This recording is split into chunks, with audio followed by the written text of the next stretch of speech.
हरे कृष्णा। भक्ति शास्त्री पाठ्यक्रम भक्ति रसामृत सिंधु। कल के सत्र में हमने अध्याय क्रमांक 18 पे चर्चा की थी। जो भाव भक्ति होती है उसके मुख्य कौन कौन से लक्षण हैं, उसके विषय में रूप गोस्वामी विस्तार पूर्वक बतलाते हैं। सबसे पहले हमने श्रवण किया था अव्यर्थ कालत्वम। जो भक्त होता है जब भाव भक्ति के स्तर पे आता है तो समय का पूर्ण रूप से सदुपयोग करता है,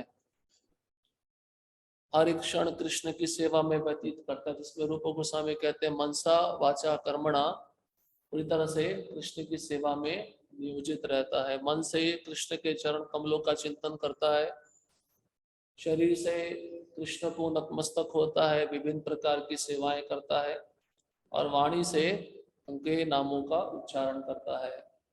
इस तरह से वह अपना पूरा शरीर भगवान की सेवा में लगा देता है, जिसमें इंद्रियां मन बुद्धि सब आ जाता है।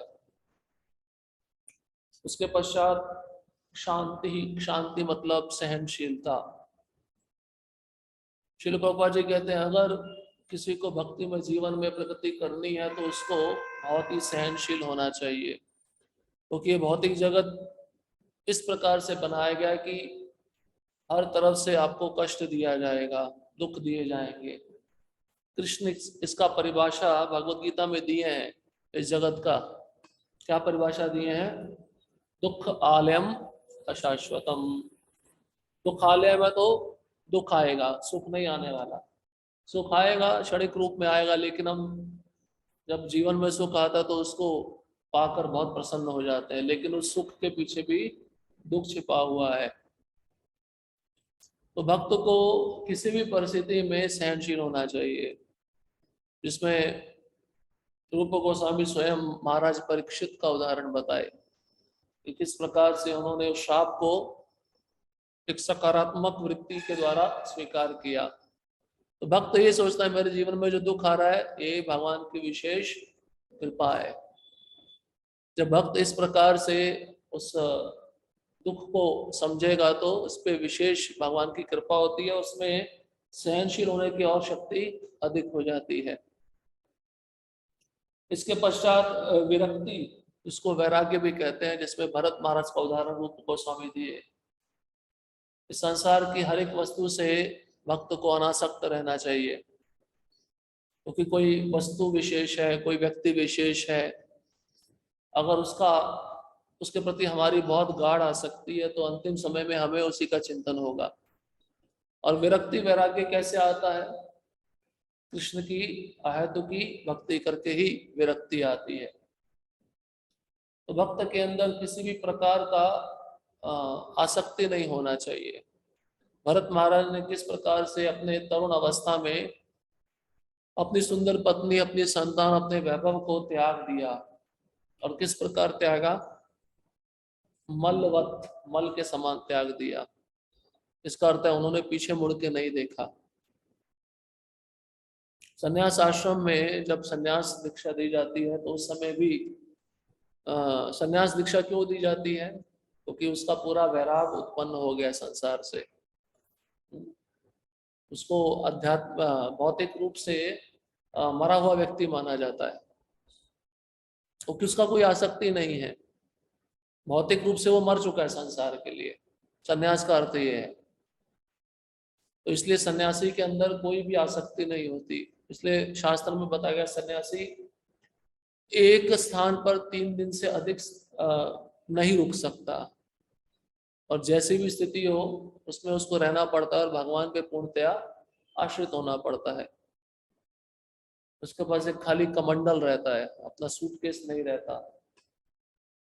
और यहाँ तक कि जैसे महाप्रभु सन्यासी थे, खाली वो एक वस्त्र ले सकता है साथ में और एक वस्त्र पहन सकता है। भागवतम में तो यहाँ तक लिखा है सन्यासी को कुछ भी नहीं पहनना चाहिए। पहनना चाहिए तो खाली अपने गुप्तांग ढकने के लिए उतना ही वस्त्र स्वीकार करना चाहिए।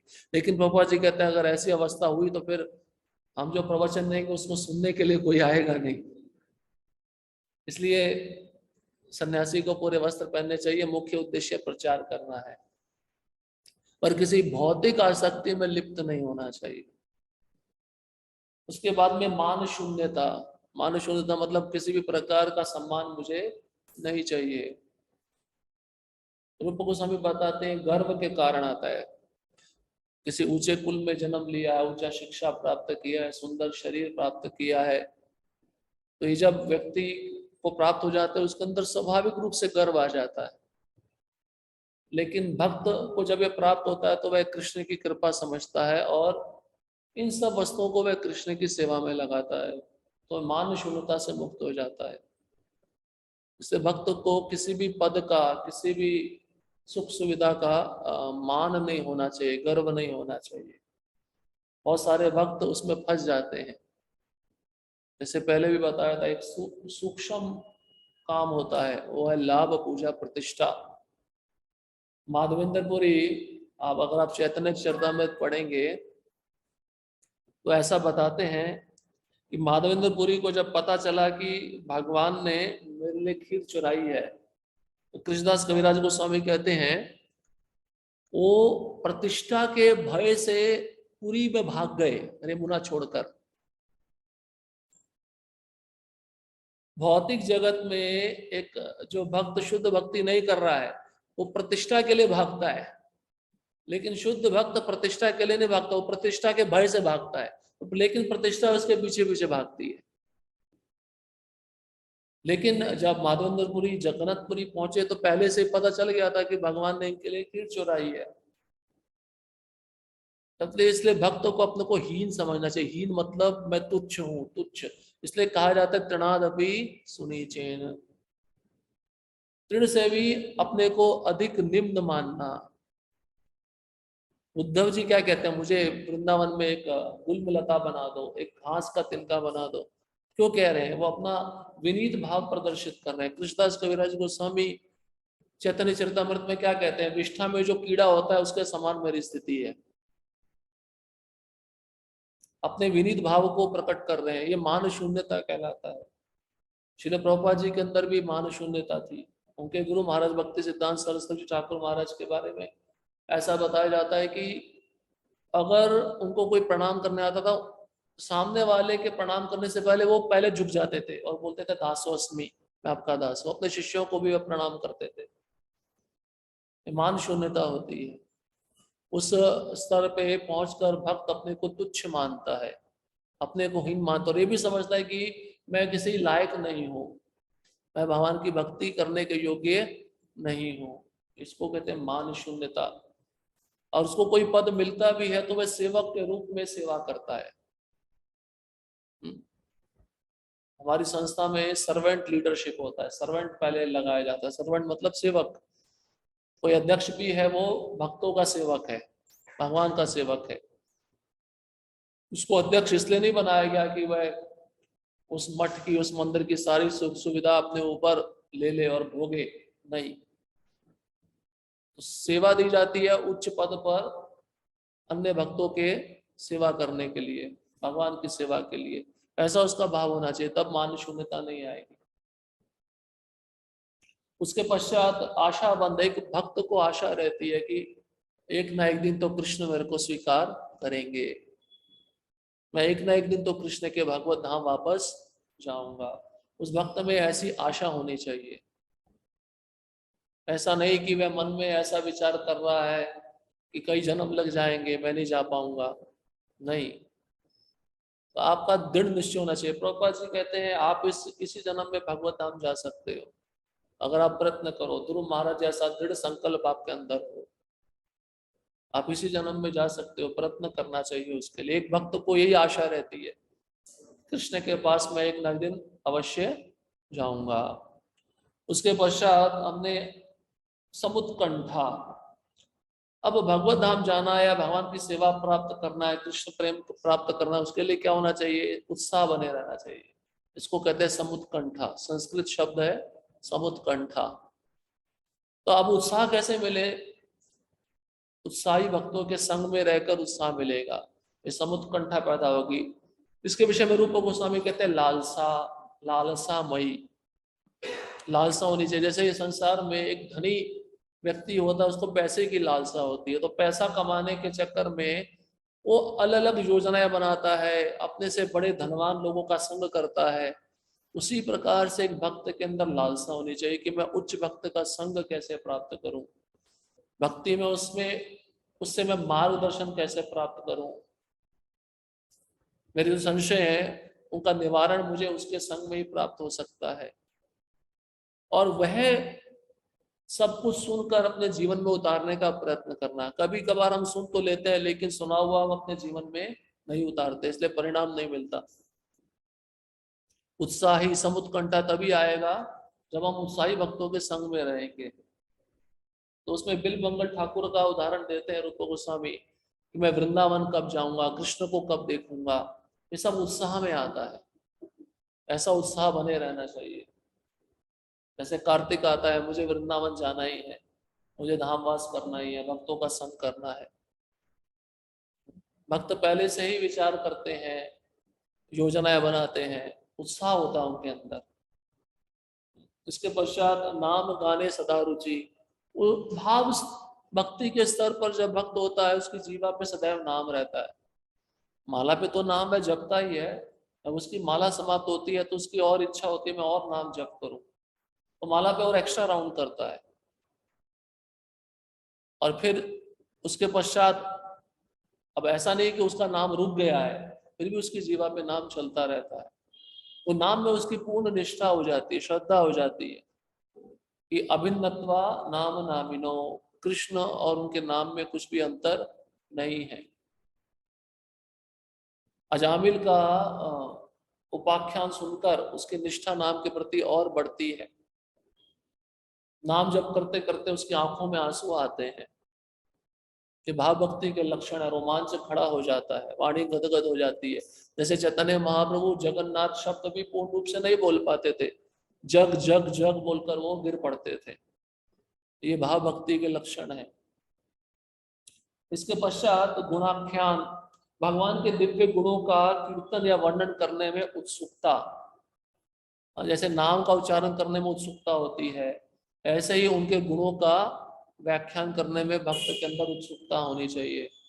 ये कब आएगा? भाव भक्ति में जो भक्त है उनका संग करने से आएगा। और भाव भक्ति में कौन रहते हैं? उत्तम अधिकारी रहते हैं। इसके पूर्व के अध्याय में हमने सुना था। और उत्तम अधिकारी के क्या क्या लक्षण होते हैं वो भी हमने सुने थे। इसलिए दुर्लभ है। भाव भक्ति भगवान हर एक को प्रदान नहीं करते। साधना भक्ति, भाव भक्ति, प्रेम भक्ति। हमारा लक्ष्य साधना करते करते भाव भक्ति पे जाना है, प्रेम भक्ति पे जाना नहीं है। भाव भक्ति पे हम पहुंच गए तो प्रेम भक्ति हमको मिल जाएगी, लेकिन पहला लक्ष्य हमारा भाव भक्ति होना चाहिए। इसलिए उस भक्त के अंदर भगवान का गुणगान करने का बहुत उत्सुकता होता है। आपने कई भक्तों को देखा होगा, जब भी दूसरे भक्त से मिलेंगे तो भगवान के बारे में चर्चा करेंगे। उनका चर्चा का विषय केवल कृष्ण रहते हैं, कृष्ण को छोड़कर वह किसी अन्य चर्चा पे नहीं जाते। इसका मतलब उनका भगवान के गुण के प्रति बहुत आसक्ति हो गया। भगवान के बहुत सारे गुण हैं। भगवान दयालु हैं, भक्त वत्सल हैं, भक्तों का रक्षण करते हैं। इससे संबंधित बहुत सारी लीलाएं आपको भागवतम में प्राप्त हो जाएंगी। इसलिए उन लीलाओं का चिंतन करते करते, भगवान के गुणों का चिंतन करते करते वह अन्य भक्तों के साथ इसके विषय में चर्चा करता है। इसके पश्चात कृष्ण की लीला स्थली में रहने का उसका आकर्षण बढ़ जाता है। कृष्ण ने जहां लीलाएं की थी उन लीला स्थलियों को मैं देखूं और वहां पे निवास करूं, वह भगवान से प्रार्थना करता है। इच्छा होनी चाहिए वानप्रस्थ लेने पर मैं वृंदावन में रहूं। ये एक योजना बनानी चाहिए सभी भक्तों को। चलो वृंदावन नहीं तो इस्कॉन के किसी मंदिर में जाकर पूर्ण रूप से मैं भगवान की सेवा में समर्पित हो जाऊं, ये भी वानप्रस्थ कहलाता है। वो विग्रह के प्रति आकर्षण, उसकी सेवा के प्रति आकर्षण, एक प्रकार से धाम वास है। इसलिए भक्तों को धाम में जाकर रहना चाहिए। धाम की कृपा बहुत ज्यादा है, शास्त्रों में बताया गया है। जैसे पहले भी हमने चर्चा की थी, 4 प्रकार के धाम वासी हैं। जाके रहते हैं शरीर के द्वारा तो अच्छा है, नहीं रह सकते शरीर से तो कम से कम मन को तो धाम में निवास कराना चाहिए। इस भौतिक संसार में ये मन जो है भ्रमण कर रहा है, अगर ये भ्रमण करते करते 1984 लाख योनि में प्रवेश करेगा, क्योंकि चिंतन इन्हीं भौतिक स्थानों का हो रहा है, लेकिन पूर्ण रूप से भौतिक स्थानों को छोड़कर अगर हम भगवान के धाम का भी चिंतन करेंगे तो एक प्रकार से वो धाम में रहने के समान हो जाता है, भगवान के धाम में रहने के बराबर हो जाता है। इसलिए कुछ माधुर्य भक्त होते हैं जो वृंदावन में निवास करना चाहते हैं, कुछ भगवान के ऐश्वर्य लीला से आकर्षित होते हैं, ऐसे भक्त द्वारका में निवास करना चाहते हैं। कुछ ऐश्वर्य और माधुर्य दोनों के मिश्रित भाव में रहते हैं, वे मथुरा में निवास करना चाहते हैं। तो इस प्रकार से धाम में निवास करना चाहिए, क्योंकि हमने सुना है कि धाम से बाहर भगवान कभी भी नहीं जाते। धाम में हम रहते हैं तो भगवान का नित्य संग हमको प्राप्त होता है। इस प्रकार से भाव भक्ति के सभी लक्षण रूप गोस्वामी बताए हैं। अब आज का जो विषय है अध्याय 19, अंतिम अध्याय इस भक्ति रसामृत सिंधु का, ये प्रेमा भक्ति है, जो हम रोज उच्चारण करते हैं ना कि 10 नाम अपराधों से हम बच जाए और हमारा इष्ट कृष्ण प्रेम हमको प्राप्त हो। इसके विषय में रूप गोस्वामी इस अध्याय में बताने वाले हैं। भगवान की शुद्ध प्रेमा भक्ति। जब किसी भक्त की प्रेम की आकांक्षा कृष्ण से किसी विशेष संबंध से युक्त होकर अति तीव्र हो जाती है तो यह शुद्ध प्रेमा भक्ति कहलाती है। ये परिभाषा बताई जा रही है प्रेमा भक्ति की। 5 प्रकार के संबंध हैं कृष्ण के साथ। रस है, दास्य रस, सख्य रस, शांत रस, वात्सल्य रस, माधुर्य रस। अब इन विभिन्न रसों में भगवान के भक्त का भगवान के साथ संबंध होता है। वो संबंध अभी गाढ़ नहीं हुआ है, लेकिन सेवा करते करते रूप गोस्वामी कहते हैं जब उस भक्त की आकांक्षा कृष्ण के प्रति बढ़ जाती है, कृष्ण के प्रति प्रेम बढ़ जाता है। इस भौतिक संसार में भी हम देखते हैं ना, आप जिस व्यक्ति का ज्यादा संग करोगे तो उसके प्रति आपका प्रेम बढ़ता जाएगा। अब ये मोबाइल है, हमारा पीछा क्यों नहीं छोड़ता? क्योंकि 24 घंटा हमारी जेब में रहता है, हम इसका संग ले रहे हैं तो उसके प्रति प्रेम बढ़ जाता है। अब कोई भक्त मांगे प्रभु जी थोड़ा समय के लिए मोबाइल दे दो, तो पहले व्यक्ति सोचता है उसको दूं या ना दूं। हाँ, ऐसा ही कृष्ण के साथ आप कृष्ण का निरंतर श्रवण कर रहे हो, सेवा कर रहे हो, कुछ भी कर रहे हो कृष्ण से संबंधित है, और तीव्रता से करोगे और उत्सुकता से करोगे और प्रेम से करोगे तो वो इच्छा और बढ़ती जाती है। बढ़ने बढ़ते बढ़ते यहाँ पे रूप गोस्वामी कहते हैं वह संबंध और तीव्र हो जाता है। तीव्र मतलब अब वो रह नहीं सकता है। चैतन्य महाप्रभु शिष्टाष्टकम में क्या कहते हैं? युगायितम निवेशेन चक्षुषा प्राविशावितम शून्यायितम जगत सर्वम गोविंद विरहेण में। चैतन्य महाप्रभु कहते हैं एक क्षण मुझे कैसा लग रहा है, युग के बराबर प्रतीत हो रहा है। तो ये क्या है? ये प्रेम भक्ति है। जैसे गोपियां कहती हैं कि ब्रह्मा ने शरीर बनाया, पल के बार बार झपकती रहती हैं कि ब्रह्मा कितना मूर्ख है। पल के झपकने का मतलब है कृष्ण के दर्शन में अवरोध उत्पन्न होना, इसको प्रेम कहते हैं। तो फिर भक्त 24 घंटा देखे रहेगा, वो फिर ऐसा नहीं है कि बहुत देख लिया अभी मन भर गया है, ऐसा नहीं होता है। शुद्ध प्रेमा भक्ति पे जब भक्त पहुंचता है उसको शरीर के स्तर पे वो ऊपर चला जाता है, फिर वो परे हो जाता है, शारीरिक स्तर उसमें नहीं रहता है। इसलिए बताते हैं कि वो संबंध गाढ़ हो जाता है। आपने देखा होगा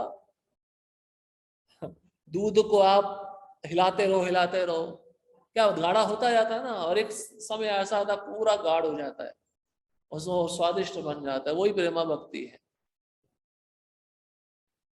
तो वो संबंध और तीव्र हो जाती। तीव्र मतलब वो रह नहीं सकता, अब उसके बिना रहेगा तो प्राण छूट जाएगा, उसका मर जाएगा, ये अवस्था होती है। अब रूप गोस्वामी कहते हैं प्रारंभ में भक्त अपने गुरु के आदेशानुसार भक्ति के विधि विधानों में लगा रहता है। अब फिर रूप गोस्वामी वैदिक भक्ति का उल्लेख कर रहे हैं। वहां तक पहुंचना तो पहले हमें क्या करना पड़ेगा? पहले गुरु से दीक्षा तो पहले लेना ही पड़ेगा। आप गुरु के बिना वहां तक नहीं पहुंच सकते हो, और गुरु ने जो आदेश दिया है उसके आदेशों का पालन करना होगा। जब वह समस्त भौतिक कलमश से पूर्णतया शुद्ध हो जाता है तो भक्ति के लिए अनुराग एवं रुचि विकसित होती है। शुद्ध कब होगा? जब अनर्थ निवृत्ति को पार करेगा। अब गुरु ने बोला है दीक्षा के समय 16 माला जप, 4 नियम का पालन और सेवा जब आप करते रहोगे तो शुद्ध होगा हृदय। हृदय शुद्ध हुए बिना इस हृदय में कृष्ण के प्रति आकर्षण नहीं होने वाला। वो काम वासना बैठी रहेगी अंदर। उसी काम वासना को निकालने के लिए ये सब सेवाएं हैं, हरिनाम है, भक्तों का संग है, प्रसाद है। ये विभिन्न रूप में हमारी इंद्रियों को, बुद्धि को, मन को शुद्ध करता है, लेकिन सही चेतना में लेना चाहिए। नाम तो ले रहे हैं पर सुन नहीं रहे हैं तो वो प्रभाव नहीं दिखाएगा। प्रसाद तो ले रहे हैं पर कृपा समझ के नहीं ले रहे, भोग समझ के ले रहे हैं, वो आप पे प्रभाव नहीं डालेगा। तो ये सब क्रियाएं गंभीर रूप से होनी चाहिए, कृष्ण की चेतना के साथ संबंधित होनी चाहिए, मतलब कृष्ण भावनामृत में होनी चाहिए। अब ये सब जब होता है तो रूप गोस्वामी कहते हैं भक्ति के लिए अनुराग। अनुराग, अनु मतलब पद चिन्हों पर चलना, पूर्ववर्ती आचार्य को, राग मतलब प्रेम। तो ये वैदिक भक्ति का एक अंग है। उन्होंने जो हमें मार्ग दिखाया है, महाजनों ये न गतासा पंथा, महाजनों ने जो भक्ति का मार्ग दिखाया, जब हम उस पर चलते हैं तो निश्चित भगवान के प्रति राग उत्पन्न होगा। राग मतलब प्रेम, और रुचि विकसित होती है। भाई हमने सुना ना, आदो श्रद्धा साधु संग भजन क्रिया अनर्थ निवृत्ति निष्ठा रुचि। निष्ठा के बाद रुचि आती, रुचि मतलब टेस्ट। परम दृष्टवा विवर्तते, कृष्ण भी गीता में कहते हैं जब रुचि आती है तो वे निम्न स्तर की रुचि को त्याग देता है। निम्न प्रकार की रुचि क्या है? संसार का भोग विषय, उसको त्याग देगा वो, उसको उच्च स्वाद प्राप्त हो गया। भाई आपको अगर 1000 का नोट मिल जाए तो आप 10 का नोट लोगे क्या? आप बोलोगे मुझे 1000 का ही चाहिए। जिसको प्रेमा भक्ति प्राप्त हो गई फिर वो वैदिक भक्ति के तरफ आकर्षित नहीं होता है, इसलिए उसके अंदर रुचि आ जाती है। यही अनुराग और रुचि कालांतर में दृढ़ होकर प्रेम बन जाते हैं। क्योंकि निष्ठा पे आने पर मार्ग बिल्कुल साफ है, स्पष्ट है, लेकिन एक ही चीज से बचना है, वैष्णव अपराध। पूर्व अध्याय में हमने सुना, उससे आप बच गए तो आप प्रेम तक पहुंच जाओगे। और भक्तिविनोद ठाकुर तो यहां तक कहते हैं भजन रहस्य नामक पुस्तक में, अगर आप 10 नाम अपराध से बच गए 2 महीने में आपको कृष्ण प्रेम प्राप्त हो जाएगा, 2 महीने में। और 10 नाम अपराध में सबसे पहला अपराध क्या है? वैष्णव निंदा, वही सबसे मुश्किल है। तीसरा क्या है? गुरु को साधारण मनुष्य समझना। और 10वां क्या है? मूल जड़, हरिनाम जब करते करते भी भौतिक आसक्ति बनाए रखना। ये 3 मुख्य अपराध है। और 10वां तो मूल जननी है, ध्यान पूर्वक जप ना करना। ये मूल जननी है, अपराधों की जड़ है। ये निकल गए सब तो आपको जप करते समय आंखों में आंसू शुरू हो जाएंगे, कंपन होने लगेगा शरीर। ये हम नहीं कह रहे हैं, भक्तिविनोद ठाकुर स्वयं बता रहे हैं, जो भगवान के गोलोक धाम में कमला मंजरी है। इसलिए हमें बताते हैं कि वो ही रुचि, वही आसक्ति, वही अनुराग कालांतर, कालांतर मतलब कुछ समय के बाद दृढ़ होकर प्रेम बन जाएगा। उसको उस प्रोसेस में, उस विधि में, विधि को जारी रखना है, छोड़ना नहीं है। अब आप दूध हिला रहे हो, दूध हिलाते हिलाते आपकी टांगे थक गई और आप चले गए तो दूध जल जाएगा। भक्ति कर रहे हो, भक्ति कर रहे हो, पर अभी तक प्रेम क्यों नहीं मिल रहा, प्रेम क्यों नहीं मिल रहा, और गलत मार्ग मिल गया तो सब नष्ट हो जाएगा। वैसे ही है, इसलिए सतर्क रहना है। वो जो व्यक्ति होता है, जो व्यंजन बना रहा है वहां से हिलता नहीं है, उसको सब चीजें देखनी पड़ती है। भक्तों को भी सतर्क रहना चाहिए। अब देखिए मुख्य बात बताई जा रही है। रूप गोस्वामी कहते हैं प्रेम शब्द वास्तव में भगवान के संबंध में ही प्रयुक्त किया जाता है। इस संसार में बोलते हैं ना प्रेम प्रेमिका, क्या बोलते हैं? मैं तुमसे प्यार करता हूं, मैं तुमसे प्यार करती हूं। उनको लगता है ये प्रेम है, लेकिन ये प्रेम नहीं है। प्रेम शब्द किसके लिए है? भगवान के लिए। हम सब कौन है? हम जीवात्मा हैं। और कृष्ण क्या बोले गीता में? ममे वांशो जीव लोके जीव भूत सनातना। ये जीव मेरा सनातन अंश है, तो मेरा पुत्र है, मेरा अंश है। तो अंश का प्रेम किसके साथ होना चाहिए? अंशी के साथ होना चाहिए। अंशी मतलब कृष्ण। भाई पुत्र का प्रेम तो पिता से ही होगा ना, माता पिता से ही होगा। कृष्ण ही हमारे माता पिता है। अब ये प्रेम कृष्ण के प्रति छोड़कर संसार की भौतिक वस्तुओं में दिखाएगा, वो प्रेम नहीं है। अब वो क्या है सुनिए। भौतिक जगत में प्रेम शब्द तनिक भी व्यवहार्य नहीं है। भौतिक जगत में प्रेम के नाम से जितना भी व्यापार चलता है वह काम विषय वासना के अतिरिक्त तो कुछ नहीं होता। क्यों? क्योंकि आप सोचिए, अभी जो सामान्य युग चल रहा है जिसमें हम रह रहे हैं, उसमें जो स्त्री पुरुष का संबंध होता है किस पे आधारित होता है? काम वासना पे आधारित होता है, बाह्य सौंदर्य पे आधारित होता है। ये कोई भगवान को संतुष्ट करने के लिए या उसको संतुष्ट करने के लिए नहीं है। ये अपने को संतुष्ट करने के लिए सब हो रहा है व्यापार। अब माता पिता भी सोचते हैं हमने बच्चे को जन्म दिया है तो ये हमारे बुढ़ापे का सहारा बनेगा, लेकिन वो लड़का क्या करता है? शादी करके अपना घर छोड़ देता है। तो इसमें भी माता पिता का ही स्वार्थ हो गया। ये सब जो संबंध हम यहाँ पे बना के रखे हैं ना, ये सब स्वार्थ के, काम वासना पे आधारित है। आप ये मत समझो कि आपकी पत्नी आपको गरम गरम खाना बना के दे रही है प्रेम है, या आपके कपड़े निकाल के दे रही है, प्रेस करके दे रही है, वो प्रेम है। या आपका पति आपको अच्छी साड़ी ला के दे रहा है, अच्छे गहने ला के दे रहा है, ये सब प्रेम है? प्रेम नहीं है, काम वासना है सब। प्रेम तो केवल कृष्ण के लिए होता है। अगर प्रेम होता सत्य में तो अंतिम समय में वो दशा नहीं आती। जब व्यक्ति मरने पर आता है तो उसको कुत्ते की तरह रखा जाता है। ये भागवतम में लिखा है, मैं नहीं बोल रहा हूं। उसको एक कमरा देते हैं, दे देते हैं, कोने में पड़ा रहता है, और जब कुछ बोलता है तो घर के लोग बोलते हैं कुत्ता भौंक रहा है, इसको खाने को दे दो, चुप हो जाएगा। तो ये प्रेम नहीं है, ये तो काम वासना ही है सब। और भागवतम में तो ये भी लिखा है मर नहीं रहा है तो उसको कुछ ना कुछ विष मिला के दे देते हैं और मर जाता है, जिससे प्रॉपर्टी मिल जाए। प्रभुपाद तो यहाँ तक लिखे कैनिबलिस्टिक सोसाइटी में, आदिवासी समाज में क्या होता है, उसको मारकर उसके टुकड़े कर कर फीस्ट बना के खाया जाता है। तो ये प्रेम कहाँ से हो गया? 5वें स्कंद में प्रभुपाद इसका वर्णन किए हैं। बहुत सारे उदाहरण है इसके। जापान में घटना घटी, एक प्रेमी प्रेमिका थे, प्रेम करते थे, लेकिन कुछ अनबन हो गया। उस प्रेमी ने प्रेमिका को मार दिया और उसका गर्दन काट कर फ्रिज में रखा और रोज उसके टुकड़े करके खाता था। ये कौन सा प्रेम है?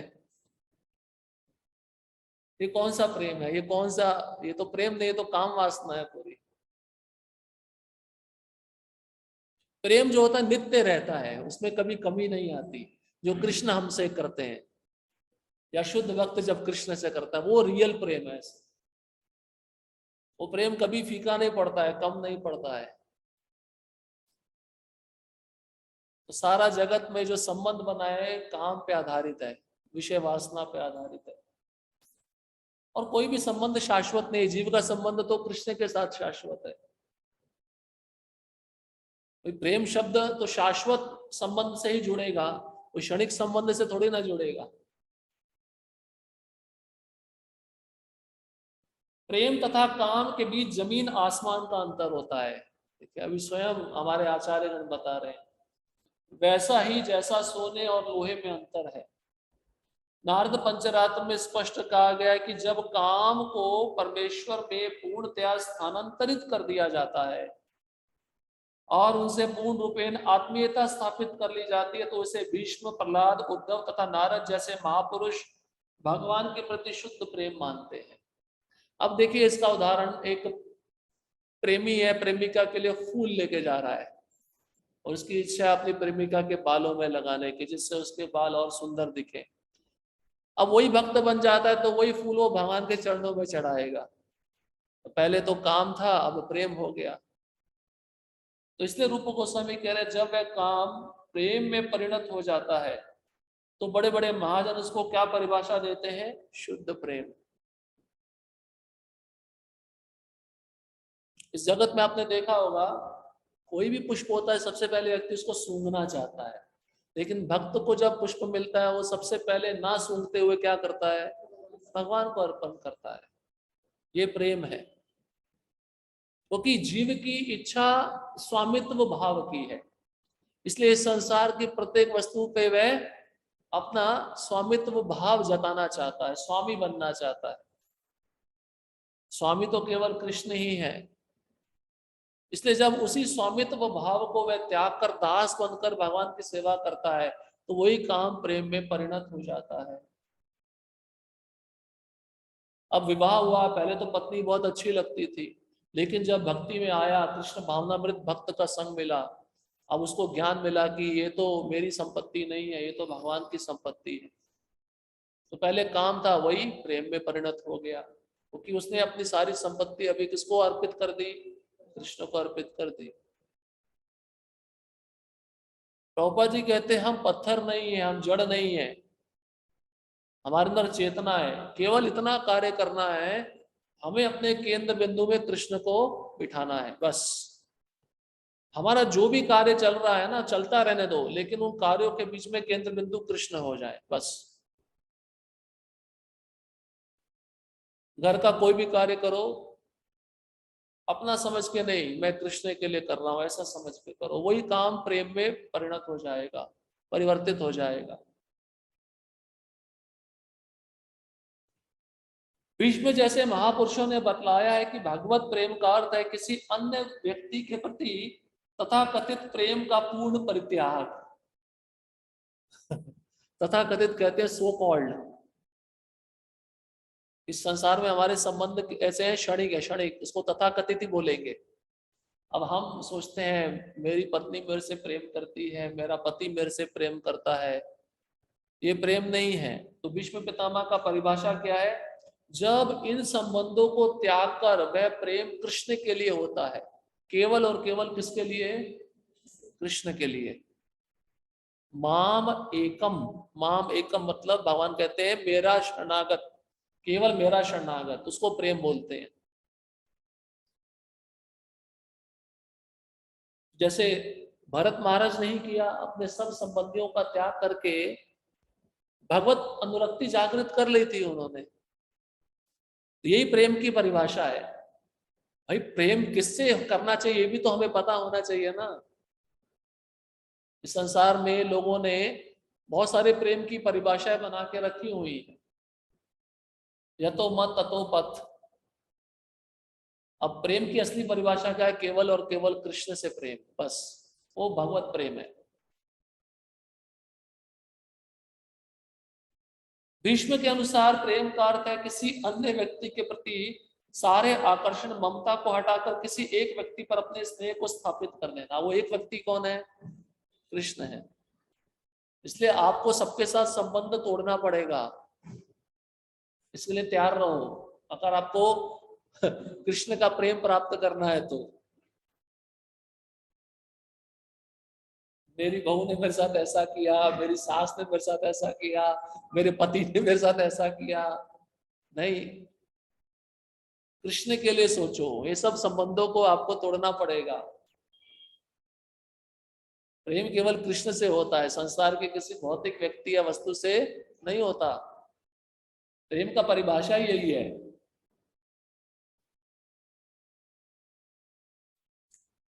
अब रूप गोस्वामी कहते हैं यह शुद्ध प्रेम दो अवस्थाओं के अंतर्गत भगवान में स्थानांतरित किया जा सकता है। एक तो भाव से और दूसरा भगवान की अहेतुकी कृपा से। इसमें भी दो मार्ग है।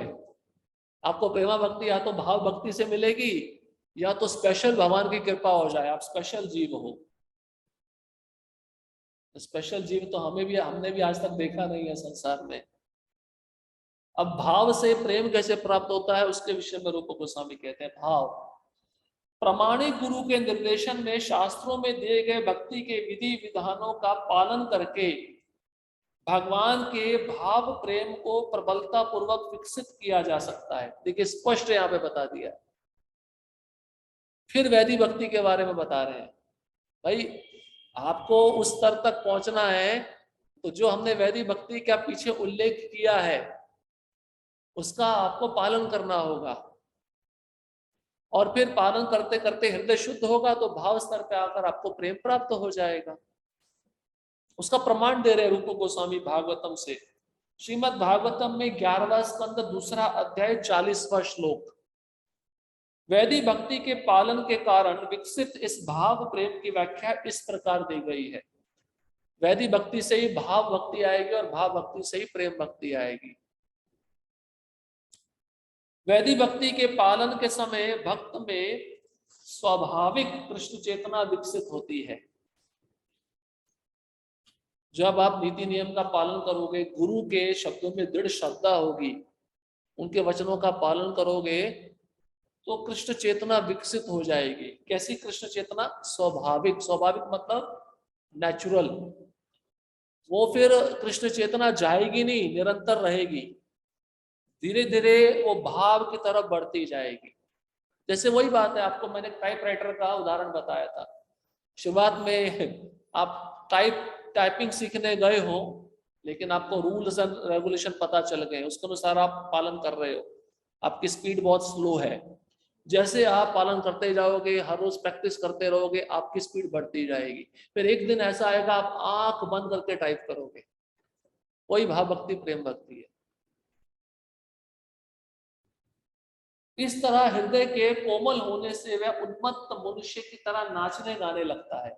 ये भाव भक्ति के लक्षण है। वैदिक भक्ति का पालन किया, भाव भक्ति में क्या होता है, वो भक्त उसका हृदय कोमल हो जाता है। कोमल मतलब इतना दयालु होता है कि वह किसी अन्य जीव के प्रति होते हुए कष्ट को नहीं देख सकता। वो कष्ट देखकर उसकी आंखों में आंसू आ जाएंगे।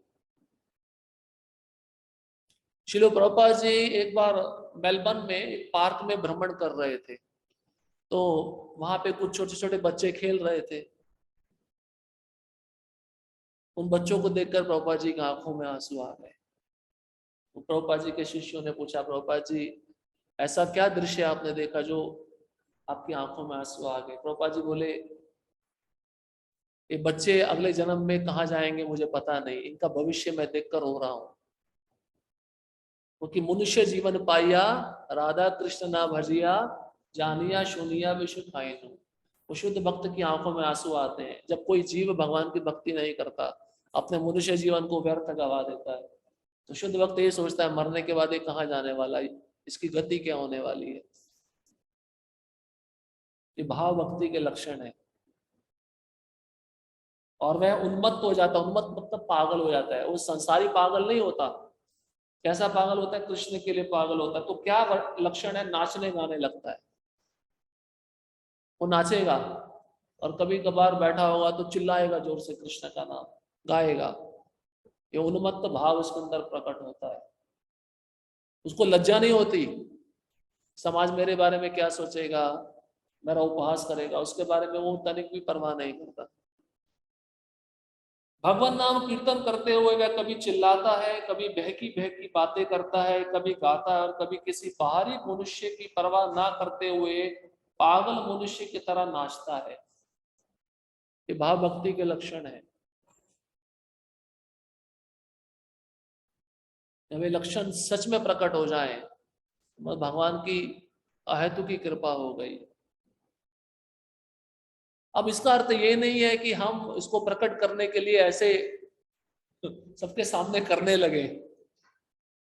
कभी कभार भक्त वो लक्षणों को प्रकट नहीं करता, पर अंतर ही हृदय में सोचता है कि मैं कितना पतित हूं, इतने जन्मों तक अगर आप भक्तिविनोद ठाकुर के गीत पढ़िए शरणागति के, उन्होंने क्या लिखा है कि मैं जब जन्म लिया और जन्म लेते ही मैं खेल कूद में अपना समय व्यतीत कर दिया, और उसके पश्चात मेरा विवाह हुआ, फिर शादी के लिए नौकरी के लिए भागा दौड़ी किया।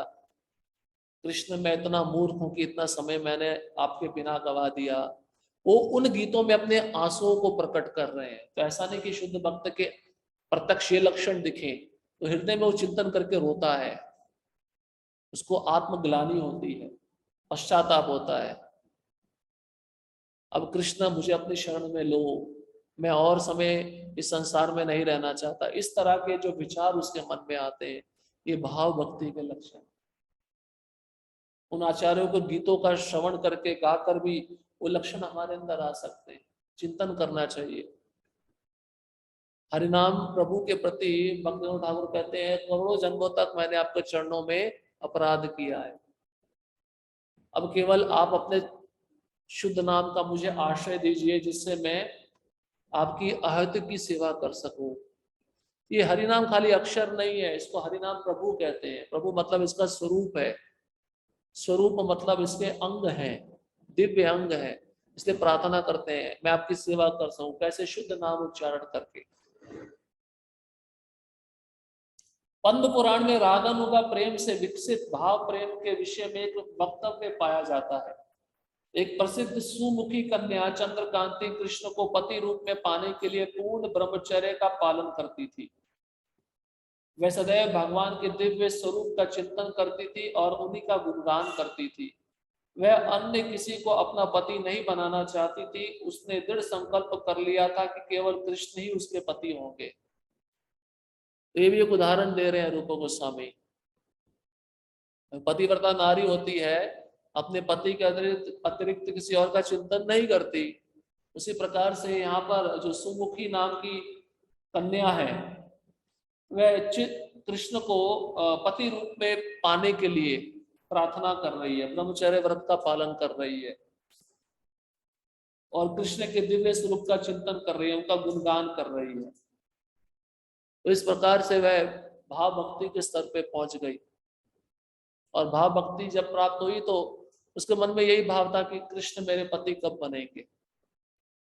उसके पश्चात उसको प्रेम भक्ति प्राप्त हो गई, क्योंकि वह अपने वचन में दृढ़ संकल्प थी। भक्त को उस पथ पर दृढ़ संकल्प रहना चाहिए, ये भी एक गुण है। दृढ़ मतलब वही आ जाता, निष्ठा, फिक्स्ड, कुछ भी हो जाए मैं कृष्ण को प्राप्त करके रहूंगा।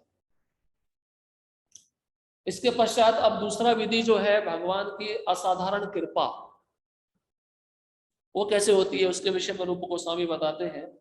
जब कोई भक्त निरंतर भाव प्रेम में भगवान के सानिध्य में रहता है तो यह समझना चाहिए कि स्वयं भगवान ने अपनी असाधारण अहेतु की कृपा से उसे यह पद प्रदान किया है।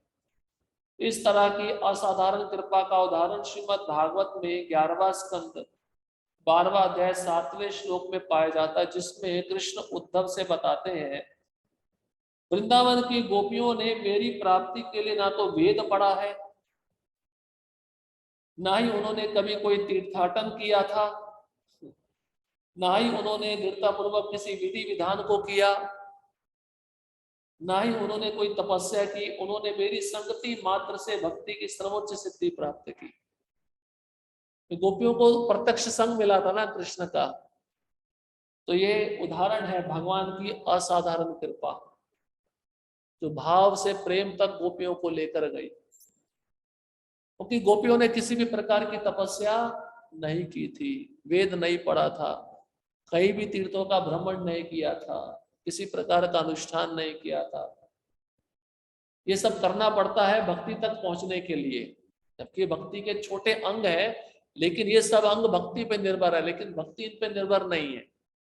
लेकिन कभी कभार भगवान देखते हैं ऐसा भक्त जो पूरी तरह मेरा चिंतन कर रहा है, चाहे उसने ये सब नहीं किया हो, तो भगवान उस पर कृपा करते हैं और भाव भक्ति के द्वारा उसको प्रेम भक्ति में परिणत कर देते हैं।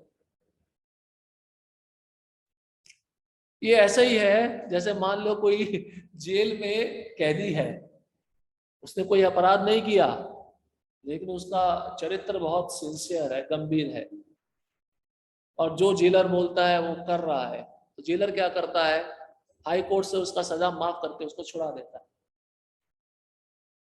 ये वैसा ही है। पद्म पुराण की चंद्रकांति तथा श्रीमद् भागवत की गोपियों के उदाहरण से यह प्रतीत होता है कि जो भक्त सदैव कृष्ण का चिंतन करता है वह उनके भाव प्रेम में अपनी स्थिति की परवाह ना करते हुए निरंतर उनका गुणगान करता रहता है। उसे कृष्ण की असाधारण कृपा के कारण अनन्य भक्ति की सर्वोच्च सिद्धि प्राप्त होगी। इसकी पुष्टि श्रीमद् भागवत में हुई है। यदि कोई व्यक्ति भगवान हरि की पूजा करता है, उनकी उपासना करता है और उनसे प्रेम करता है, तो ये समझ लेना चाहिए कि उसने सभी प्रकार के तप तथा आत्म साक्षात्कार की विधियों को पूरा कर लिया है। वो भगवान की सेवा करने पर और कुछ करने की आवश्यकता नहीं है। आपको तीर्थ जाने की भी जरूरत नहीं है,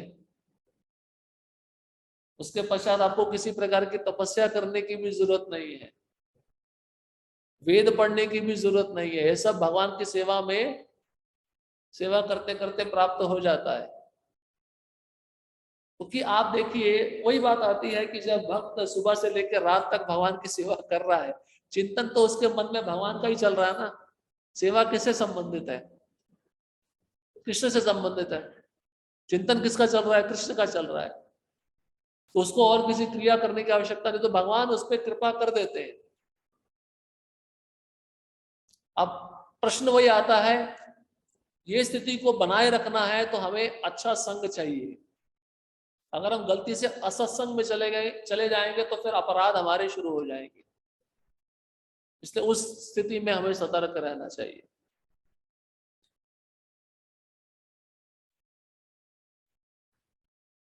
दूसरी ओर यदि सभी प्रकार की तपस्याओं तथा योग अभ्यासों के बाद भी उसमें हरि के लिए प्रेम विकसित नहीं होता तो उसके सारे कृत्य व्यर्थ हैं।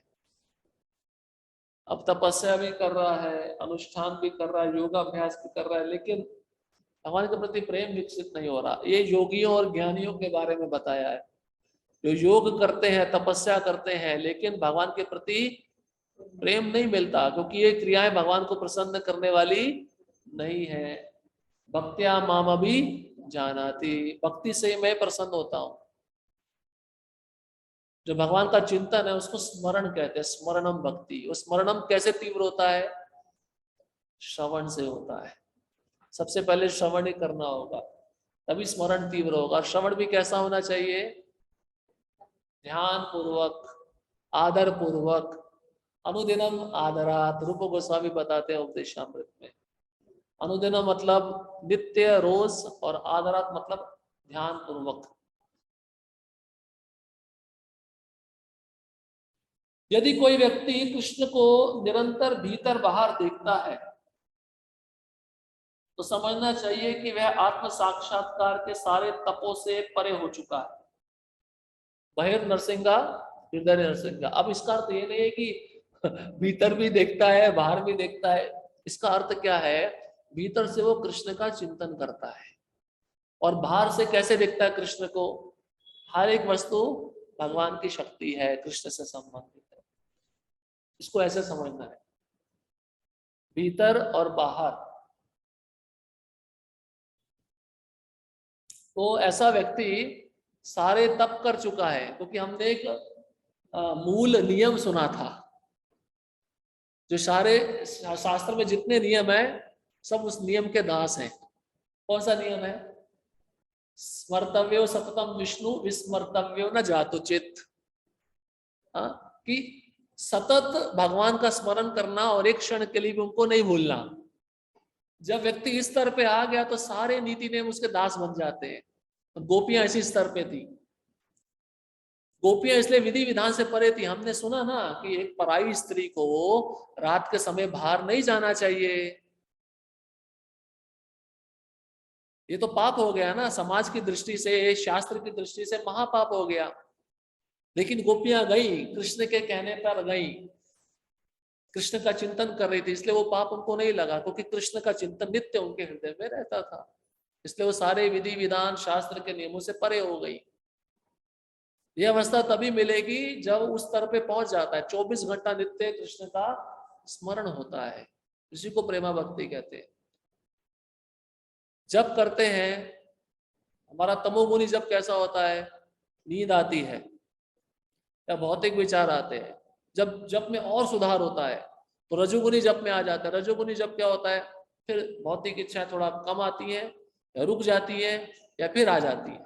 सतोगुनी जप क्या होता है, फिर भगवान के नाम पे केंद्रित हो जाता है और भौतिक इच्छा समाप्त हो जाती है। पर ये 3 गुण जब पार हो जाते हैं, जब भक्त विशुद्ध सत्व में आता है, फिर वो कैसा जप करेगा, 24 घंटा, उसका जीवा थकेगी नहीं, और इतना नाम लेने के बाद भी उसकी इच्छा होगी और नाम लो। ये प्रेम भक्ति के लक्षण है।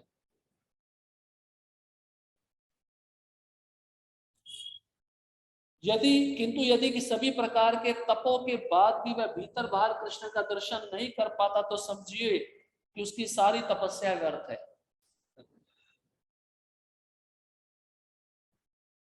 अब अंदर भी कृष्ण का चिंतन नहीं हो रहा, बाहर से भी कृष्ण की शक्ति को समझ नहीं पा रहा है, लेकिन तपस्या कर रहा है, तो तपस्या व्यर्थ है। लेकिन भक्त के लिए ऐसी तपस्या नहीं है। भक्त के लिए जो भी तपस्या होती है वो कृष्ण से संबंधित होती है। अब वो सुबह जल्दी उठ रहा है, ये भी तपस्या है। किसके लिए उठ रहा है, मंगल आरती के लिए उठ रहा है, जिसमें भगवान का आकर वह दर्शन करेगा। अब एक साथ जप कर रहा है, बैठकर नहीं बैठा जा रहा है, ये भी तपस्या है। 2 घंटा एक जगह पे बैठ के जप करना, लेकिन वो कृष्ण के लिए कर रहा है। लेकिन करता रहेगा तो उसका रुचि बढ़ता जाएगा, उसका जो भवरोग है वो नष्ट होता जाएगा। औषधि यही है, फिर उसका तपस्या व्यर्थ नहीं जाएगा। कृष्ण के प्रति रागानु का आकर्षण, जिसे भगवान की असाधारण कृपा के ही कारण बतलाया जाता है, 2 प्रकार का होता है। अब ये जो कृष्ण की असाधारण कृपा, ये भी 2 प्रकार की है। पहला, भगवान की महानता के प्रति अतीव आदर, इसको कहते हैं नमस्कार करना, भगवान के ऐश्वर्य को देखकर प्रणाम करना, आदर देना, उसको इंग्लिश में कहते हैं ऑव एंड रेवरेंस।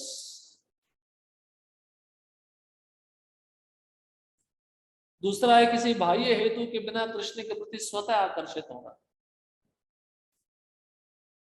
कृष्ण के रूप को देखा और तुरंत उनके रूप को देखकर उसके मन में, उसके हृदय में आकर्षण प्रकट हो गया। ये भगवान की दूसरी अहेतु की कृपा है, असाधारण कृपा है। पहली कृपा क्या है, वो भगवान की सृष्टि को देखता है तो इतनी सुंदर सृष्टि है, भगवान ने बनाई है, तो इस कारण से उसका भगवान के प्रति आदर बढ़ जाता है, प्रणाम करता है। और दूसरा क्या है, वो कृष्ण की सृष्टि को देख रहा है पर महानता के रूप में नहीं देख रहा है, लेकिन कृष्ण के रूप को देखकर स्वयं आकर्षित हो जाता है। अब इसके भी 2 उदाहरण आगे बताए जाएंगे। नारद पंचरात्र में कहा गया है कि भगवान की महानता के प्रति अतीव आदर होने से मनुष्य को भगवान के प्रति महान स्नेह एवं स्थिर प्रेम प्राप्त होता है, लेकिन इसको समय लगता है। वही वैदिक भक्ति का अंग आ गया कि जब आप वैदिक भक्ति में आ गए, आपने भगवान को महान समझा और भगवान के प्रति आदर किया, जब आप इसको करते रहोगे, हृदय शुद्ध होगा, फिर भाव भक्ति मिलेगी, लेकिन समय लगता है। लेकिन जो दूसरे प्रकार का असाधारण कृपा है कृष्ण का, उसमें ज्यादा समय नहीं लगता है। उसे निश्चय ही 4 प्रकार की वैष्णव मुक्तियां प्राप्त होती हैं। ये पहले वाले के बारे में बात कर रहे हैं। ये है सारूप्य, साष्टी, सायुज्य, सामीप्य। हमने इसके बारे में चर्चा की है, लेकिन यहाँ पर सारूप्य मतलब भगवान जैसा रूप, साष्टी मतलब भगवान जैसा ऐश्वर्य, सामीप्य मतलब भगवान के नजदीक रहना, और सायुज्य क्या है, ब्रह्म में लीन हो जाना। पर ये 4 प्रकार की मुक्ति है। अब ये देखिए आगे वाले सेंटेंस में क्या लिखा है, वैष्णव मुक्ति मायावादी मुक्ति से सर्वथा भिन्न है। अब ये कंफ्यूज मत हो जाइएगा, यहाँ पे सायुज्य बताया है, ये मायावादी वाली मुक्ति नहीं है। बोलोगे ये भी एक इंटरेस्टिंग पॉइंट आ गया। ये फिर क्या है, जिसमें जीव भगवान के तेज में मात्र तल्लीन हो जाता है। आपने सुना होगा जो भगवत भक्त होते हैं वो भी सायुज्य में रहते हैं। सायुज्य मतलब उनके मन का जो विचार है और कृष्ण का विचार है वो एक ही रहता है, मतलब कृष्ण को संतुष्ट करना। इसी को सायुज्य बोलते हैं। हमारे आचार्य इसका एक अलग से परिभाषा देते हैं। मायावादी क्या सोचते हैं, सायुज्य मतलब हम भगवान बन गए। लेकिन ये जो भक्त होता है, इसको इंग्लिश में प्रभुपाद बोलते हैं डोवटेल्ड। डोवटेल्ड मतलब अपनी इच्छा को भगवान की इच्छा में मिला देना, मतलब भगवान की जो इच्छा है वही हमें करना है, इसको कहते हैं सायुज्य। नारद पंचरात्र में शुद्ध अनन्य भक्ति को स्वार्थ भावना से विहीन बतलाया गया है। यदि भक्त भगवान कृष्ण से निरंतर प्रेम करता है और इसका मन सदा उन्हीं पर स्थिर रहता है, तो एकमात्र यही भक्ति में प्रवृत्ति भगवान के ध्यान को आकर्षित करने वाली सिद्ध होगी। दूसरे शब्दों में, जो वैष्णव निरंतर भगवान के स्वरूप का ध्यान करता है वही शुद्ध वैष्णव है। इसलिए बताते हैं रोज मंदिर में आकर क्या करना चाहिए, विग्रह को देखना चाहिए, प्रणाम करना चाहिए रोज नित्य नियम से आकर। क्योंकि जितना आप भगवान को ज्यादा देखोगे उतना आप भगवान का जो रूप है आपके हृदय में बस जाएगा, आपका प्रेम उनके प्रति और बढ़ेगा। और यहाँ पे बताते हैं जब उस भक्त का भगवान के विग्रह या स्वरूप पर ध्यान फिक्स्ड हो जाता है, केंद्रित हो जाता है, तो वह शुद्ध वैष्णव कहलाता है। इसलिए आपने कभी देखा होगा बहुत सारे भक्तों को, वो दर्शन ही करते रहते ध्यान पूर्वक, हटते नहीं है वहां से। वो प्रयास कर रहे हैं कि हमारा ये जो आंख मिला है, चर्म चक्षु मिला है, इस संसार के विषय भोगों को ना देखते हुए कृष्ण के रूप पर स्थिर हो, जिससे हमारा संसार के प्रति जो ध्यान है खत्म हो जाए। इसलिए बताते हैं अगर किसी को काम वासना का बहुत तकलीफ है, शास्त्र मुख्य रूप से भागवतम में बताया गया, भगवान की आंखों को ध्यान पूर्वक देखना चाहिए। ध्यान पूर्वक आप रोज देखोगे तो ये जो स्त्री पुरुष का जो निकृष्ट संबंध है संसार में खत्म हो जाता है। इसका जो आकर्षण हमने अपने जीवन में बना के रखा है 84 लाख योनि में, क्योंकि हर एक योनि में नर और मादा है, उसमें हम संग करके आए हैं, तो वही संस्कार हमारे मन में बैठे हैं। इसलिए भगवान के जो नेत्र कमल हैं, कमल नयन है, उनको ध्यान से देखना चाहिए। और भागवतम के दूसरे स्कंद में बताया भगवान की भौहें, आईब्रोज, ये एक जैसे कामदेव के पास एक धनुष है, उसके 5 बाण हैं, तो ऐसे ही कृष्ण का ये जो भौहें है, ये काम वासना को खत्म करने वाला धनुष है। इसको आप देखोगे ध्यान पूर्वक तो आपका काम वासना चला जाएगा। श्री संप्रदाय में एक धनुर्धर नाम के व्यक्ति थे और एक वेश्या का संग करते थे। वेश्या बहुत सुंदर थी, वेश्या को देखे बिना रह नहीं सकते थे, रोज उसके पास जाते थे। एक दिन क्या हुआ, भगवान रंगनाथ जी की पालकी निकल रही थी, भगवान रंगनाथ जी को बिठाया था पालकी में, रामानुजाचार्य अपने भक्तों के साथ कीर्तन करते करते जा रहे थे। एक अद्भुत दृश्य रामानुजाचार्य ने देखा। कैसा दृश्य, ये जो धनुर्धर था, ये उस वेश्या को देख रहा था और वेश्या चल रही थी, ये उल्टा चल रहा था देखते देखते।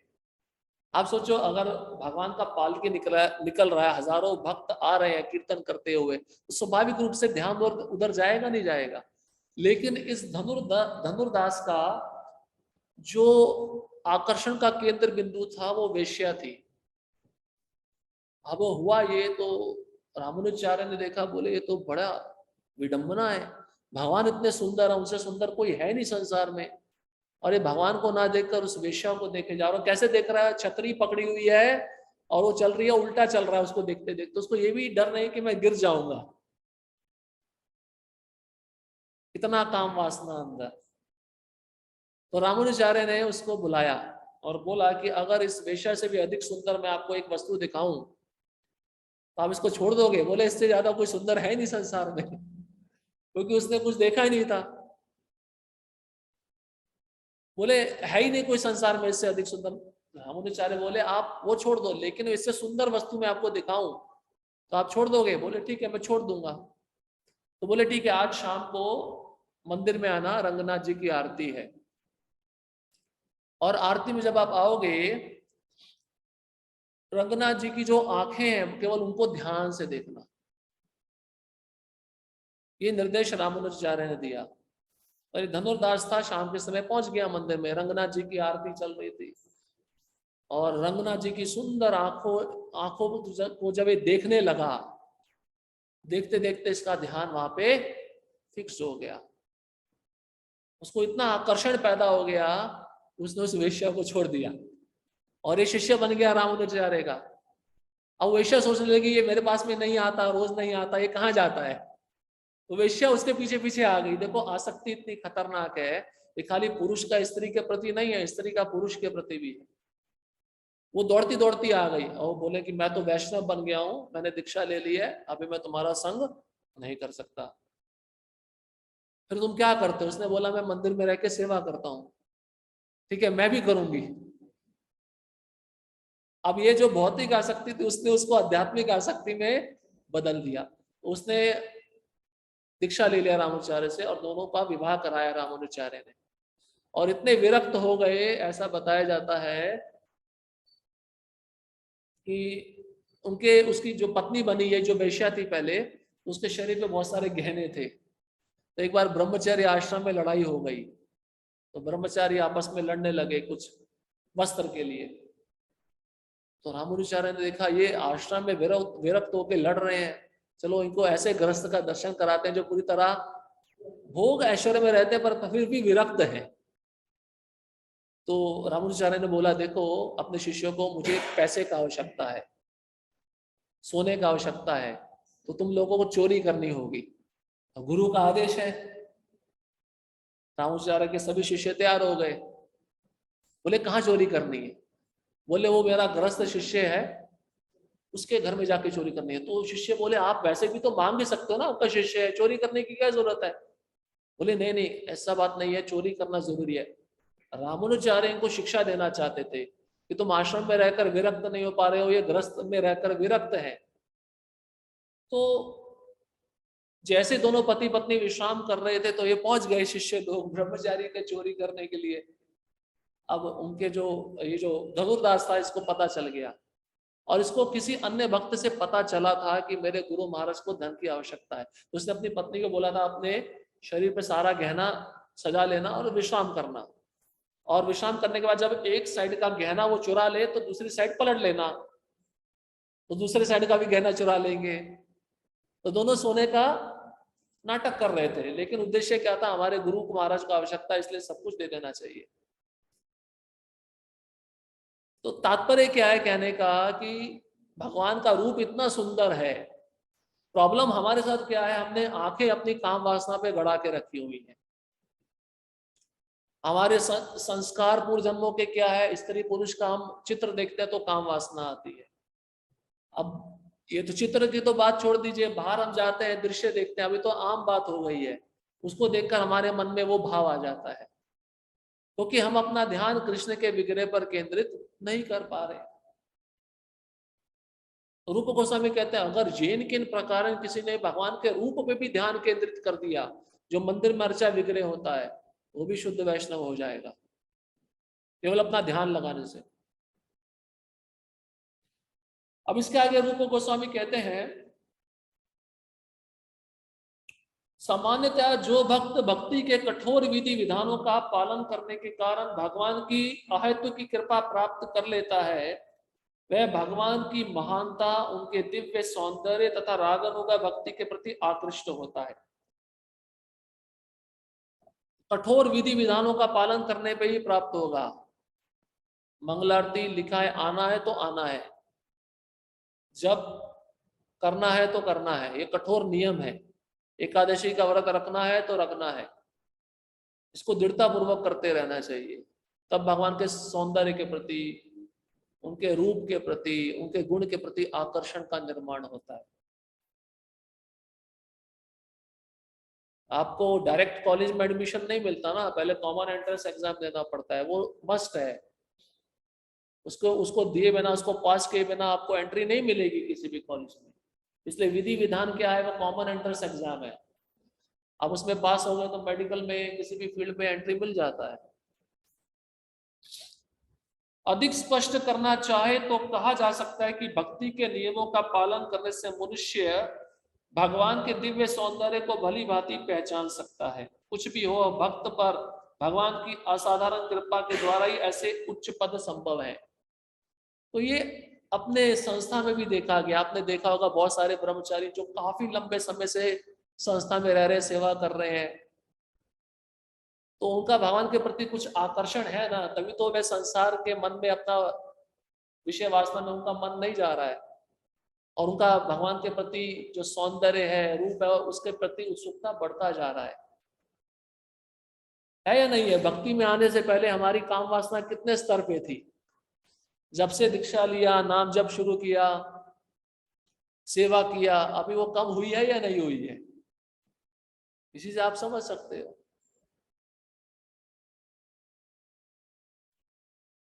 शुद्ध भक्तों की संगति। यद्यपि भगवत प्रेम विकसित करने की अनेक विधियों की व्याख्या की जा चुकी है, किंतु अब शील रूप गोस्वामी सामान्य रूप से वर्णन करते हुए हमें यह बतलाते हैं कि ऐसे उच्च पद कैसे प्राप्त किया जा सकता है। देखिए, अंतिम निष्कर्ष बता रहे हैं भक्ति रसामृत सिंधु का। ये कंक्लूजन है, सार है भक्ति रसामृत सिंधु का। शुद्ध भक्तों का संग, जहां से हमने शुरू किया था घूमकर हम वहीं पे आ गए। ईश्वर के लिए भाव प्रेम की शुरुआत मूलतः श्रद्धा है। अभी श्रद्धा से लेकर प्रेम तक सोपान बताया जाएगा। सबसे पहले श्रद्धा होनी चाहिए। श्रद्धा के बिना कुछ आगे गाड़ी हमारी बढ़ने वाली नहीं है। और श्रद्धा हमारी कैसी होती है? संसार में बुरी श्रद्धा है, लेकिन भगवान पे श्रद्धा नहीं है। श्रद्धा का रूप क्या है? बस में चढ़ते हैं, कंडक्टर पैसा मांगता है टिकट के लिए, सबसे पहले पैसा देते हैं, गारंटी होता है हमको छोड़ेगा, ये श्रद्धा है। अब श्रद्धा ऐसे बनाओ कि नाम जब कर रहे हैं भगवत धाम जाएंगे ही जाएंगे, ये श्रद्धा होनी चाहिए।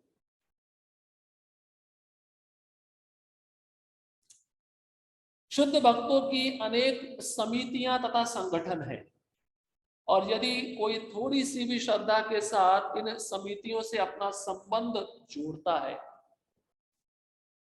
तो शुद्ध भक्ति तक उसकी प्रगति तेज हो जाती है।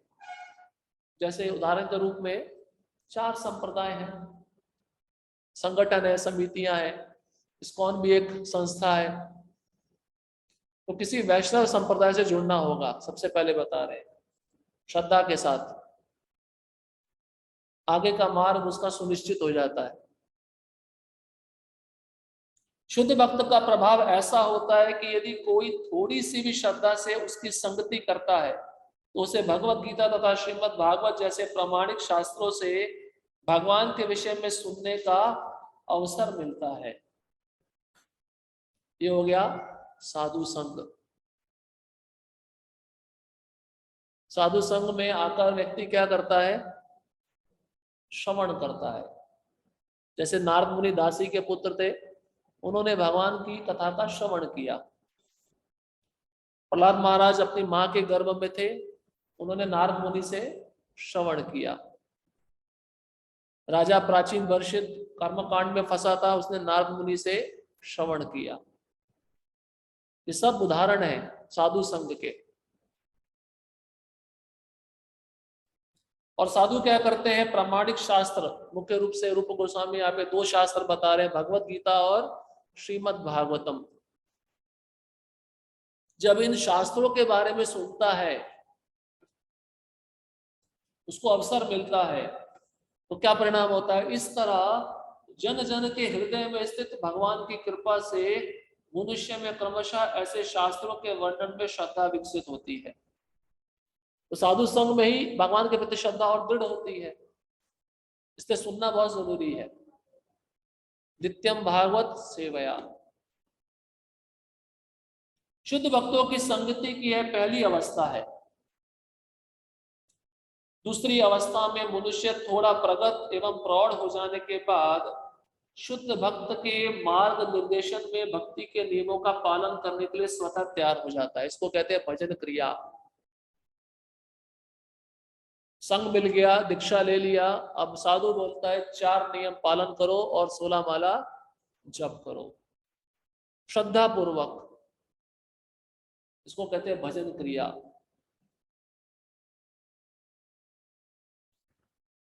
और उसको अपना गुरु मान लेता है।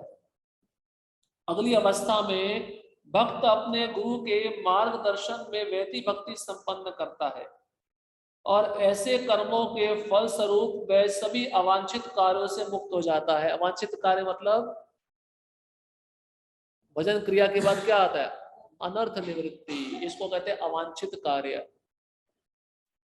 काम, क्रोध, लोभ, मोह, मद, मात्सर्य, लाभ, पूजा, प्रतिष्ठा, इससे वह मुक्त होने लगता है। अवांछित कार्य जिसका हमारे जीवन से कोई भी संबंध नहीं है, इसको कहते हैं अनवांटेड हैबिट्स। प्रभुपाद उससे मुक्त हो जाता है। इस प्रकार अवांछित कार्यों से मुक्त होने पर उसकी श्रद्धा स्थायी रूप से स्थिर हो जाती है। स्थायी मतलब निष्ठा, फिक्स्ड, उसको कोई हिला नहीं सकता। अब साईं बाबा का भक्त आएगा, उसको बोलेगा साईं बाबा की विभूति लगाओ, वो बोलेगा साईं बाबा गया भाड़ में, बोले तो सब कुछ कृष्ण है। और जो कोमल श्रद्धा वाला होगा वो विभूति लेके लगा लेगा सर पे। हाँ? निष्ठा आ गया। अभी मायावादी भी आएगा तो वह उससे प्रभावित नहीं होगा, निष्ठा पे आ जाता है। इसको कहते हैं स्थायी, स्टेबल। उसका फिर मन चंचल नहीं होता, फ्लिकरिंग नहीं होता। उसमें भक्ति के लिए दिव्य रुचि विकसित हो जाती है। निष्ठा के बाद क्या आता है? रुचि, टेस्ट आ जाता है। जैसे आम का जूस आप एक बार पीते हो तो इच्छा होती है, टेस्ट आ जाता है और पीना है। तो शुद्ध भक्त को नाम में रुचि आती है, वो नाम ले बिना रह नहीं सकता। उसको आम का जूस का रस नाम में ही मिलता है, रुचि आती है।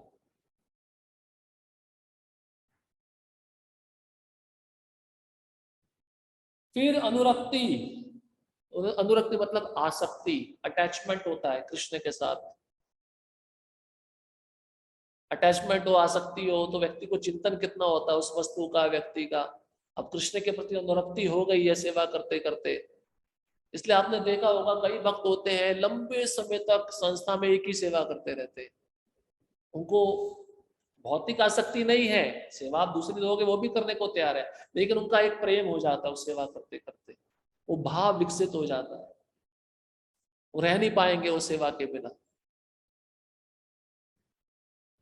और आसक्ति के बाद आता है भाव। तब भाव और अंततः शुद्ध भगवत प्रेम विकसित होता है। शुद्ध प्रेम के विकास की विभिन्न अवस्थाएं हैं, लेकिन शुरुआत कहां से है? भक्तों का संग। और ये भक्तों का संग हर एक स्टेज पे है। आप ऐसा मत समझो श्रद्धा के बाद साधु संग हो गया, साधु संग वहां पे खत्म हो गया, हमें आगे साधु संग करने की जरूरत नहीं है। साधु संग भजन क्रिया में भी होगा, निष्ठा पे भी होगा, रुचि पे भी होगा, भाव पे भी होगा, आसक्ति पे भी होगा, सब पे होगा। अन्यथा वे आगे नहीं जा सकेगा।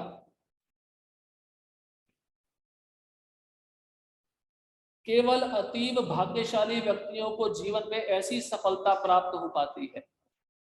भाग्यशाली, इसलिए कृष्ण गीता में क्या कहते हैं? क्या कहते हैं? हजारों में से कोई एक मेरे को जानने का प्रयास करता है। कौन सा श्लोक है?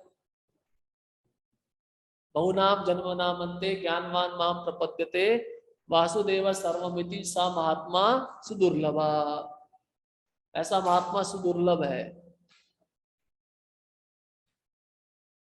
जो लोग वैदिक शास्त्रों के कोरे सैद्धांतिक ज्ञाता हैं वे इस विकास को नहीं समझ पाते। मतलब कर्मकांडी लोग जो ऊपर ऊपर का ज्ञान रखते हैं, जिनका उद्देश्य है उच्च लोकों में जाना, वो इसको समझ नहीं पाएंगे। श्रद्धा से प्रेम तक जो सोपान है। इसलिए नारद पंचरात्र में शिव जी पार्वती से कहते हैं, हे महादेवी, तुम मुझसे ये जान लो कि जो कोई व्यक्ति भगवान के प्रेम के भाव को विकसित कर लेता है और फिर इस प्रेम के वशीभूत होकर दिव्य आनंद में निरंतर मग्न रहता है, वह शरीर या मन से प्राप्त होने वाले भौतिक दुख या सुख की अनुभूति नहीं कर पाता। तो देखिए शिव जी पार्वती को क्या कह रहे हैं? जो भाव भक्ति या प्रेम भक्ति के अवस्था में आ गया है, फिर मन से होने वाले दुख और शरीर से होने वाले दुख उसको नहीं सताते। शरीर के स्तर पे जो दुख होते हैं जैसे बीमारी, रोग, उसको प्रभावित नहीं कर पाएंगे। प्रभुपाद जी के ऐसे अनेक शिष्य थे जो बड़ी भयंकर बीमारी से ग्रस्त हो गए। उनको पता था हमारी मृत्यु होने वाली है, लेकिन उस अवस्था में भी वह विचलित नहीं हुए। और मन का रोग क्या होता है कि दूसरे व्यक्ति के द्वारा जब हमें कुछ बुरे शब्द बोले जाते हैं तो हमारा मन दुखी हो जाता है, तो वो भक्त उस स्थिति में भी नहीं आता है। वो सब मन की अवस्था, शरीर की अवस्था से ऊपर उठ जाता है। स्नेह तथा प्रेम व्यापार प्रेम रूपी आद्य वृक्ष की विभिन्न शाखाएं हैं, जो नाना प्रकार के स्नेह प्राकट्यों के पूर्व आती है और उनकी व्याख्या यहाँ नहीं की जाएगी। इनका वर्णन श्री सनातन गोस्वामी ने अपनी पुस्तक भागवतामृत में किया है। यद्यपि ऐसे स्नेह तथा प्रेम व्यापार का विषय अत्यंत गुह्य है, किंतु श्री सनातन गोस्वामी ने उनका खुलकर वर्णन किया है। तो ये प्रेम भक्ति में जब भक्त पहुंचता है तो उसका स्नेह प्रेम व्यापार भगवान के साथ कैसा होता है, ये बहुत गोपनीय विषय है, गुह्य विषय है। इसका वर्णन रूप गोस्वामी कहते हैं, सनातन गोस्वामी अपने भागवतामृत नामक ग्रंथ में किए हैं, खुलकर किए हैं, लेकिन उसको हमें पढ़ना नहीं चाहिए। हम तभी पढ़ सकते हैं जब हम भाव भक्ति या प्रेम भक्ति के स्तर पे पहुंचेंगे, अन्यथा हम उन लीलाओं को गलत अर्थ में समझ लेंगे। इस तरह श्री रूप गोस्वामी भक्ति रसामृत सिंधु के प्रथम भाग का समापन अपनी कृति को दिव्य सौंदर्य के प्रतिष्ठापक श्री सनातन गोस्वामी तथा गोपाल भट्ट गोस्वामी, श्री रघुनाथ भट्ट गोस्वामी एवं रघुनाथ दास गोस्वामी को उनके दिव्य आनंद हेतु समर्पित करके करते हैं। इस कथन से लगता है कि जब भक्ति रसामृत सिंधु लिखा गया था तब महान भक्त श्री जीव गोस्वामी सक्रिय नहीं हो पाए थे। सभी गोस्वामियों में सबसे छोटे थे। रूप गोस्वामी देखिए इतने लीडर हैं, रूप मंजरी है, फिर भी ये जो ग्रंथ उन्होंने लिखा अन्य गोस्वामियों के चरणों में समर्पित कर रहे हैं। इस प्रकार भक्ति रसामृत सिंधु के प्रथम भाग का भगवान के प्रति भाव प्रेम के वर्णन तक, जिसे आगे और दिया जाएगा, भक्ति वेदांत संक्षिप्त अध्ययन पूर्ण हुआ। इस तरह से आपका ये भक्ति रसामृत सिंधु ग्रंथ पूरा हो गया। हरे कृष्णा कृष्णा कृष्णा हरे हरे, हरे राम राम राम हरे हरे।